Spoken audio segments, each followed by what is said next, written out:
अस्सलाम वालेकुम साथियों। मैं सैयद आरिफ वक़फ़ सेवा मंच से, मेरा मोबाइल नंबर है 9920080022। एतवार है, चलो बात करते हैं वक़फ़ की। उससे पहले मैं आप सभी को मुहर्रम महीने की मुबारकबाद देना चाहता हूँ। इस्लामिक न्यू ईयर है। मैं अल्लाह ताला से गुजारिश करता हूँ और दुआ करता हूँ कि अल्लाह ताला हम सब की हिफाजत करे, हम सब के गुनाह बख्श दे, आमीन। चूँकि अब मुहर्रम का महीना है तो करबला का वो तो बात आना ही आना है साथियों। इससे पहले भी मैंने एक वाक़या बताया था, उस चीज़ को मैं फिर से दोहराना चाहता हूँ। वो इसलिए कि बहुत इम्पोर्टेंट है हमारे लाइफ के लिए, हमारे लिए, अपने लिए। ये कॉल है हज़रत इमाम हुसैन का कॉल है। करबला का जो वाक़या है, जो जंग करबला की, वो जंग एक सोच के बीच की जंग थी।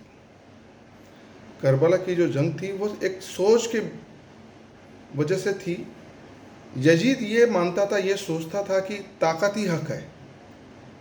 यजीद की सोच क्या थी कि ताकत ही हक है। और इसके उल्टा हज़रत इमाम का कॉल ये था, हज़रत इमाम का सोच ये थी कि ताकत ही हक नहीं बल्कि हक ही ताकत है। अल्लाह अकबर। दोस्तों, मैं आप लोगों से यही गुजारिश करता हूँ और मैं भी कोशिश करता हूँ कि मैं हक़ की बात करूँ, आप लोगों के साथ में हक़ की शेयर करूँ। अगर जाने अनजाने में उनसे भूल चूक हो जाती है तो इसलिए मैं माफ़ी चाहता हूँ। और आपसे भी गुजारिश करता हूँ कि जब भी बात करो, हक़ की बात करो। हम इतवार के दिन जब बात करते हैं तो बात होती है वक़फ़ की प्रॉपर्टीज़ की, दूसरी कोई बात तो होती नहीं है। अब वक़फ़ की प्रॉपर्टी के अंदर मैंने मेरा पर्सनल एक्सपीरियंस देखा है। मेरा डिस्क्लोज़र है कि मैं वो लोग जो इन्वॉल्व हैं उन्हीं के बारे में बात कर रहा हूँ, सबके बारे में नहीं कर रहा हूँ। मेरा पर्सनल एक्सपीरियंस ऐसा रहा है कि वक़फ़ के अंदर जो लोगों ने जानबूझकर प्रॉपर्टी को नुकसान पहुँचाया है, ये अल्लाह की प्रॉपर्टी को नुकसान है। और वो लोग कौन है? दाढ़ी वाले, टोपी वाले, झब्बे वाले। बहुत बुरा लगता है। अगर कोई अनजान है, जिसको पता नहीं है, समझ में आता है। लेकिन इस्लाम के बारे में जानबूझकर तुमको पता होने के बाद में तुम गलती कर रहे हो तो तुम कितने बड़े गुनाहगार हो। गलत है। मैं आप उन सभी से गुजारिश करता हूँ कि देखो, मेहरबानी करके अल्लाह के वास्ते प्लीज़, वरना मुझे नाम लेने में कोई बड़ी मतलब के वक्त लगना नहीं है। यकीन मानिए दोस्तों, कितना भी बड़ा दाढ़ी वाला हो या कितने बड़ा वही टोपी वाला है, झब्बे वाला हो, सैयद हूँ, सैयद आले रसूल हूँ। पहले से बोलते आ रहा हूँ अभी तक, और इंशाल्लाह आगे भी बोलता रहूँगा। हक ही मेरे ताकत है। कभी झुका नहीं हूँ। हमारी तो हिस्ट्री है, करबला से हम झुके नहीं हैं और आगे भी नहीं झुकूंगा इंशाल्लाह ताला। अल्लाह अकबर। एक मेरा दोस्त है खालिद बाबू कुरैशी साहब, जो अभी फ़िलहाल हज पर है। तो खालिद भाई, अस्सलाम वालेकुम। आपका वीडियो देख रहा हूँ, पता चला कि आप अच्छी इबादत कर रहे हो। अल्लाह ताला आपकी इबादत को कबूल करे। बहुत अच्छा लग रहा है। दुआ में हमें भी याद किएगा दोस्तों। खालिद भाई, आप लोग जब हज पे जा रहे थे उसके पहले आपने एक वीडियो पर कहा था कि वक़फ़ के अंदर 3 लोग बड़े मतलब के गलत है, जिनमें से एक थे अनिल शेख, जो फ़िलहाल अभी नहीं है। दूसरे आपने प्रिंसिपल सेक्रेटरी जयश्री मुखर्जी का नाम लिया था और तीसरा नाम आपने लिया था फारूक पठान का। एम आई राइट? अब आपको मैं बता दूं, आप कह रहे थे कि मुझे डिटेल दो, मैं इनके 12 बजाऊँगा, ये करूँगा, वो करूँगा, ये लोग सब गलत है। खालिद भाई, अब महाराष्ट्र के अंदर आपकी गवर्नमेंट आ गई है, बीजेपी की गवर्नमेंट आ गई है। उसके भी बाद में, बीजेपी की गवर्नमेंट आने के बाद में, जयश्री मुखर्जी मैडम ने, जो तीसरा आदमी है ना फारूक पठान, जो रिटायर्ड हो गया था, अपने जॉब से रिटायरमेंट हो चुका था, उसको फिर से इंडक्ट कर लिया है। तो आप जो कह रहे थे ना वो सब पानी के बुलबुले। एक्ट होना चाहिए खालिद भाई। क्या हुआ? आपकी गवर्नमेंट आने के बाद में भी आपके मौजूदगी में, भले ही आप इंडिया में हो या मक्के में हो, ठीक है, आप जो वीडियो बना रहे हो तो हमें पता चल रहा है कि आप हमें मतलब आगाह करवा रहे हो कि आप हमें याद रखे हो, अच्छी बात है। लेकिन ये बात भी आपके पीछे हो रही है, इस बात को भी आपको मतलब थोड़ा ध्यान रखना चाहिए ना खालिद भाई। तो खालिद भाई, ये फारूक पठान आ गए हैं, मंत्रालय में आ गए, फिर से उनको 2 साल के लिए रीइंस्टेट कर लिया है। तो आप देख लीजिएगा क्या होता है, क्या कर रही हैं आप, हम देखते हैं इंशाल्लाह ताला, है ना खालिद भाई। और दोस्तों, एक मरहूम राहत इंदौरी की बात करना चाहूँगा मैं।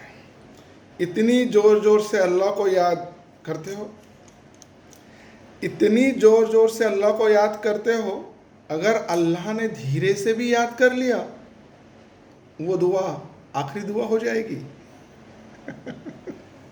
चलो दोस्तों, बात करते हैं उसके पहले मैं आपके साथ में एक इन्फॉर्मेशन शेयर करना चाहूँगा। रिसेंटली जून के महीने में 29 जून 2022 को ऑनरेबल केरला हाई कोर्ट का एक जजमेंट आया है, मैं आपके साथ में शेयर करूँगा। बहुत अच्छा जजमेंट है वो, इसीलिए। और साथियों वो जजमेंट सिर्फ वो पर्टिकुलर केस के लिए ऐसा मैं नहीं मानता हूँ, मुझे मतलब वो जजमेंट पढ़ने के बाद में ये लगा कि यस एक अच्छा मैसेज है, इसीलिए मैं आपके साथ में शेयर कर रहा हूँ। उस जो केस है वो केस का नंबर है CRP नंबर 144 ऑफ 2011। टाइटल है Erapulli Eranchery Jama and others versus Mohammed Haneef and others. Citation 2022 का लाइव लॉ 358 के अंदर है। टाइटल क्या है? प्रत्येक मुसलमान को किसी भी मस्जिद में नमाज अदा करने कॉमा क्या है? प्रत्येक मुसलमान को किसी भी मस्जिद में नमाज अदा करने कॉमा सार्वजनिक कब्रिस्तान में शव को दफनाने का अधिकार है। ठीक है दोस्तों, फिर से एक बार पढ़ूं? कोई बात नहीं, फिर से एक बार पढ़ता हूँ। प्रत्येक मुसलमान को किसी भी मस्जिद में नमाज अदा करने का कॉमा सार्वजनिक कब्रिस्तान, सार्वजनिक बोल रहा हूँ मैं, सार्वजनिक कब्रिस्तान में शव को दफनाने का अधिकार है। या जस्टिस SV भाट्टी एंड जस्टिस बसंत बालाजी इनका जजमेंट है। साथियों ये पढ़ो, आपको पता चल जाएगा। मैंने काफ़ी जगह पे देखा है कि ये मस्जिद के अंदर वो लोग, वो मसलक के लोग आके नमाज नहीं पढ़ सकते हैं। काफ़ी बोर्ड वगैरह भी देखे हैं मैंने। फिर कब्रिस्तान में किसी को दफनाने का रहता है तो बोलते हैं तो ये मसलक का है, वो मसलक का है। ऐसे सार्वजनिक कब्रिस्तान अगर है तो सबको अधिकार है। तो ये जजमेंट आप ज़रा एक बार आपको अगर नॉलेज में रखेंगे तो आपको पता चल जाएगा कि क्या अधिकार होते हैं। ठीक है साथियों, ये तो अभी बात करते हैं। पिछले हफ्ते में मैंने जो बात किया था मखदूम बीबी वक़फ़ पनवेल के बारे में। चेयरमैन साहब थैंक यू वेरी मच, मुझे आपका मैसेज मिला, आपने भिजवाए डॉक्यूमेंट्स भी मुझे मिले, बहुत बहुत शुक्रिया। साथियों मैं हमारे ऑनरेबल चेयरमैन साहब का शुक्रगुजार हूँ और मैं यकीन मानता हूँ कि अगर इस तरह के लोग हमारे वक़फ़ में रहेंगे तो इंशाअल्लाह ताला वक़फ़ के प्रॉपर्टी को बचाने से कोई नहीं रोक सकता। अभी जस्ट 8 रोज़ ही हुए थे जो मैंने मखदूम बीबी की बात की थी और मैंने चेयरमैन सर से 2 प्रे की थी कि एक तो उस जो NOC थी उसको कैंसिल कर दी जाए और दूसरा था कि वो ट्रस्ट को अपने हाथ में ले लिया जाए। तो सर की तरफ से मुझे रिस्पॉन्ड आया और कुछ डॉक्यूमेंट्स उन्होंने मुझे भेजे। वो डॉक्यूमेंट्स को मैं मतलब कि अगर देखता हूँ तो मुझे बहुत खुशी होती है। Chairman sir really I salute you sir. Matter को ऑलरेडी कंसिडर कर लिया गया है, शुक्रगुजार हूँ। और उसके बाद में उन्होंने वो NOC क्यों नहीं कैंसिल की जाए ये भी रखा है। और हमारे वक़फ़ बोर्ड के ऑनरेबल मेंबर है जनाब एडवोकेट AU पठान साहब, उनको सिनॉप्सिस बना के केस प्रेजेंट करने के लिए कहा है। बहुत अच्छी बात है, highly appreciate, highly appreciate. Yes thank you very much. 8 दिन के अंदर अगर इस तरह का जजमेंट अगर मतलब बात हो जाती है तो इससे मतलब और क्या बड़ी बात चाहिए दोस्तों। Thank you once again chairman sir, thank you very much. उम्मीद रखूंगा कि आने वाली अपकमिंग मीटिंग के अंदर आप ये इशू को रखकर इसको फाइनलाइज करोगे in the parameter of law. ठीक है, थैंक यू वेरी मच। दूसरा एक इशू अभी मेरे पास में आया है साथियों। चेयरमैन साहब मैं आपका भी तवज्जो चाहूँगा, मैं चाहूँगा कि आप मेरे इस मैटर को भी थोड़ा सा सीरियसली ले। ये जो मैटर है, ये जो केस है, ये केस है नांदेड़ डिस्ट्रिक्ट के अंदर बिलोली करके एक छोटा सा कस्बा है, वहाँ का है बिलोली कस्बा। ट्रस्ट का नाम है मस्जिद कलन कौमा टोम नवाब सरफराज खान शहीद कौमा मकबरा जोजंग नगर खाना एंड अलॉन्ग विद द कब्रस्तान। इसका रजिस्ट्रेशन नंबर है MSBW/NDD/23/2009, माने कि ये हमारे पास में रजिस्टर्ड है वक़फ़ के अंदर। ठीक है, इस ट्रस्ट के अंदर कुछ जगह है, उस जगह पर जगह का नंबर बता देता हूँ मैं आपको। सर्वे नंबर है 577 एंड 580। वो जो कब्रस्तान की जगह है, उस कब्रस्तान की जगह के ऊपर मुतवल्ली के जो लोग हैं वहाँ के, उन लोगों ने क्या किया है, 100 के लगभग पत्रे के शेड बनाकर दुकानें बना दी है। मोर देन 100 पत्रों के शेड बनाकर दुकानें बना के रेंट पे चढ़ा दी है। रेंट कलेक्ट किया, डिपॉजिट लिया, वो सब है, मतलब सब टोटल अनऑफिशियल है। वहाँ बिलोली के कुछ एक्टिविस्ट है, मेरे जो साथी भी है, मेरे जो मतलब के सहकारी है, जो मेरे इन्फॉर्मेशन देते हैं मुझे, उन लोगों ने मुझे बताया सब। उन लोगों ने वहाँ पर इनफैक्ट आंदोलन किया, ओपोजन किया कि ये जो इंक्रोचमेंट है ये सब हटाया जाए। चेयरमैन सर, उनके आंदोलन के ऊपर, उनके ओपोजन के ऊपर बिलोली के तहसीलदार ने एक लेटर निकाला। लेटर था 22 जून 2022 को। इस लेटर को देख लीजिएगा सर, ये लेटर को डेट है, इधर 22 जून की डेट है, तहसील कार्यालय का लेटर है ये, तहसील कार्यालय, और इन्होंने दिया है नगर परिषद बिलोली, जिला तालुका बिलोली, जिला नांदेड़। इन्होंने इस लेटर के अंदर क्या कहा है तहसीलदार ने, सबब त्या अनुषंगाने आपणास कळविण्यात येते की संदर्भ क्रमांक 1च्या निवेदनातील तक्रारीच्या अनुषंगाने सदरील क्षेत्र नगरपालिकेच्या हद्दीत येत असल्यामुळे अतिक्रमण काढण्याची कार्यवाही तात्काळ करावी। तहसीलदार ने किसको कहा, नगर परिषद को कहा है कि अतिक्रमण काढण्याची कार्यवाही तात्काळ करावी, आवश्यकता भासल्यास योग्य तो पोलीस बंदोबस्त घेऊन कार्यवाही करावी। ये उन्होंने लेटर के अंदर इधर लिख दिया है, जिसके अंदर मैंने इधर ये देखिए इधर अंडरलाइन भी किया है। ये तहसीलदार का लेटर है चेयरमैन सर। इस लेटर के बाद नगर परिषद ने भी लेटर निकाला, ये देख लीजिएगा, ये नगर परिषद का लेटर है, ये है 5 जुलाई को।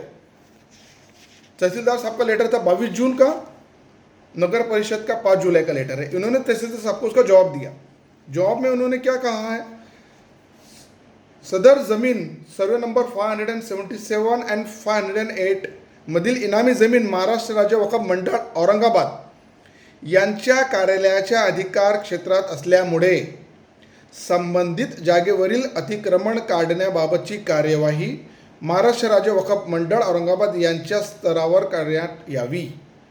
माने के क्या तहसीलदार साहब ने कहा नगर परिषद को, नगर परिषद ने कहा क्या वक्फ बोर्ड करेगा क्योंकि उनकी जगह है। चलो ठीक है, इन लोगों ने अपना काम तो बजा दिया। चेयरमैन सर, ये जो 100 जो छोटे छोटे जो इंक्रोचमेंट के शेड बने हैं ना, वो 100 में से मेरे इंटेलिजेंस के मुताबिक कम से कम 10 जो शेड है ना, वो वक्फ बोर्ड के वहाँ के जो रीजनल ऑफिसर है शायद उनके, शायद लफ्ज़ है शायद, क्योंकि मुझे कहा तो गया कि उनके, लेकिन मैंने वहाँ पर जाके इन्वेस्टिगेट नहीं किया, ना ही मैं पर्सनली वहाँ पे विजिट किया हूँ, इसके लिए मैं शायद कह रहा हूँ।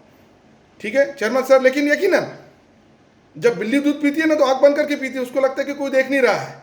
इतनी बड़ी हिम्मत जब वहाँ के मुतवल्ली कर रहा है तो डेफिनेटली वक्फ का कोई ना कोई अधिकारी उसके साथ में जुड़ा हुआ है, अनडाउटेडली। ठीक है, ये उसी रीजनल ऑफिसर का सर्वे रिपोर्ट है, उसके अंदर वो खुद कह रहा है या जागेमध्ये अंदाजे 100 दुकानें आहेत, वो खुद कह रहा है। अब जब तू दुकान खुद देख रहा है, तुझे खुद को मालूम है कि वो दुकान बनाने का परमिशन नहीं है, तो तूने तेरे सर्वे रिपोर्ट के अंदर कहना था ना कि दिस टोटली जो दुकान है वो इलीगल अनऑथोराइज्ड है, it has to be demolished, he has not recommended. इसका मतलब ये है कि उसका भी कहीं पर इन्वॉल्वमेंट है। चेयरमैन सर, मैं आपसे गुजारिश करता हूँ कि ये जो डॉक्यूमेंट्स है मैं आपको आज इंशाल्लाह ताला लेटर बना के फॉरवर्ड कर दूंगा। आपसे अपील करता हूँ कि आपका जो शेड्यूल है उसमें से थोड़ा सा वक्त निकाल कर ये के ऊपर भी ध्यान दीजिए, जिस तरह से आपने मखदूम बीबी के ऊपर ध्यान दिया था, ऐसे मैं आपसे अपील करता हूँ और आपको शुक्रिया अदा करता हूँ। दोस्तों, ये दोनों चीज़ों के बाद में एक और बात आपके साथ में शेयर करना चाहता हूँ कि ख्वाहिश ये बेशक नहीं कि तारीफ हर कोई करे, ख्वाहिश ये बेशक नहीं कि तारीफ हर कोई करे, मगर कोशिश ये ज़रूर है कि कोई बुरा ना कहे। हमेशा मेरी कोशिश ये रहती है दोस्तों, मेरे 20-25 एपिसोड आप लोगों ने देखे हैं, अल्हम्दुलिल्लाह आज तक के मैंने जो भी काम किया है डंकी की चोट पे किया है, और अभी तक सैयद आरिफ का दामन जो है बिल्कुल साफ़ है, और इंशाल्लाह ताला मैं कोशिश करूँगा और आप लोगों से वादा भी करता हूँ, सैयद हूँ, दामन साफ़ रखूँगा इंशाल्लाह ताला। अल्लाह अकबर। दोस्तों, ये कहते कहते मैं आप लोगों से फिर एक बात कहता हूँ कि जो अंदर से साफ़ है, जो अंदर से साफ़ है वही बाहर से चमकता है। अरे लंबू, ये तुझे कह रहा हूँ, लंबू सुन ले, तेरी हरकतें इतनी है ना कि शर्म आती है कि मैं तुझे पहचानता हूँ ये कहते हुए। हफ्ते में 3 से 4 तेरी कंप्लेंट और तेरी बातें पता चलती है तो घिन आती है तेरे जैसे आदमी के बारे में बात करते हुए। लेकिन साथियों, ये लंबू के बारे में मैं आपको बता रहा हूँ, लंबू इसलिए कह रहा हूँ कि मैं नाम नहीं लेना चाहता हूँ, लेकिन आप लोग समझते हैं कि मैं किसके बारे में कह रहा हूँ। कि लंबू फिर सुन, मैं तुझे कह रहा हूँ, क्या कह रहा हूँ, जो अंदर से साफ है वही बाहर से चमकता है ना समझ में? तो चमकने की कोशिश कर। तुझे तेरे सीनियर ने ऑफिस में आने के लिए मना कर दिया, इससे बड़ी बेशर्मी की क्या बात है? चुल्ले पर पानी में डूब मर, डूब मर, डूब मर। पैसा यकीनन कमाना है, लेकिन पैसा कैसा कमाना है वही जिंदगी है। आया समझ में? तू अपने आप को सैयद कहलाता है और ऐसी हरकतें करता है, शर्म नहीं आती क्या तुझे? बिरयानी के पेमेंट करता है।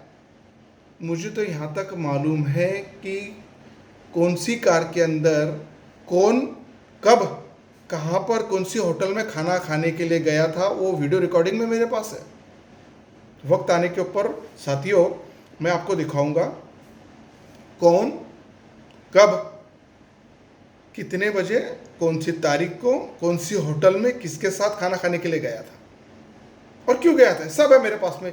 6 अलग अलग एंगल से वीडियो रिकॉर्डिंग है मेरे पास में। डिस्क्लोजर दे रहा हूँ कि मैं अभी तक तो मतलब इनडायरेक्टली बोल रहा हूँ, लेकिन अगर जो गए थे खाना खाने के लिए, और थोड़ी सी हिंट देता हूँ, ट्रिब्यूनल का कैंप लगा था और जहाँ पर कैंप लगा था वहाँ पर होटल में रात को खाना खाने के लिए गए थे, वो सब मेरे पास में वीडियो है। वक्त आने के ऊपर मैं ज़रूर बताऊँगा। और इसलिए कह रहा हूँ दोस्तों कि ऐसी हरकतें करने के बाद में क्या जजमेंट डिलीवर्ड होंगे और क्या ला के देंगे जजमेंट? ये नुकसान किसका होगा? कौन का होगा? हमारा होगा, तुम्हारा होगा, हम सबका होगा।